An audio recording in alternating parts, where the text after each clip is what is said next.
Every line on your map was drawn with blood.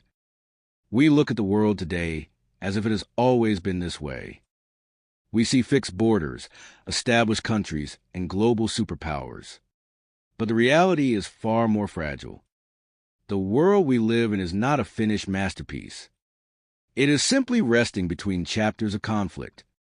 For thousands of years, the shape of human civilization was decided by a single brutal metric: who had the bigger army, the sharper steel, and the absolute willingness to use them. Think about the country you live in right now. The language you speak, the laws you obey, and the currency in your pocket do not exist by accident. They exist because, at some point in history, someone won a war.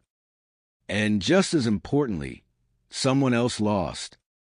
If you want to understand why the world looks the way it does today, you have to look at the ashes of the empires that came before us.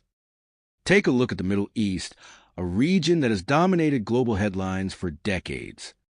To understand its modern conflicts, you cannot just look at current politics. You have to go back to World War I and the collapse of the Ottoman Empire.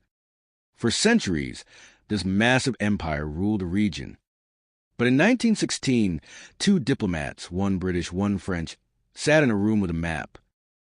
Their names were Mark Sykes and Francois-Georges Picot. Without consulting the people who actually lived there, they drew straight lines across the sand, dividing the region into British and French zones of control. They ignored tribal boundaries, religious sects, and deep-rooted cultural histories. When those colonial powers eventually pulled out, those artificial lines became national borders. The resulting friction created a chain reaction of instability that the world is still dealing with today.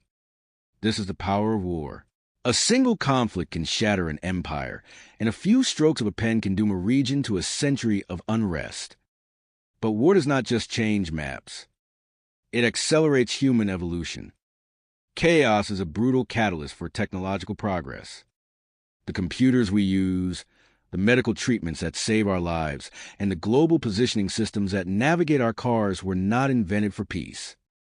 They were forged in the fires of military survival. During World War II, the urgent need to crack enemy codes gave birth to the earliest digital computers. The desperation to treat wounded soldiers on an unprecedented scale forced the mass production of penicillin, saving millions of lives long after the guns fell silent.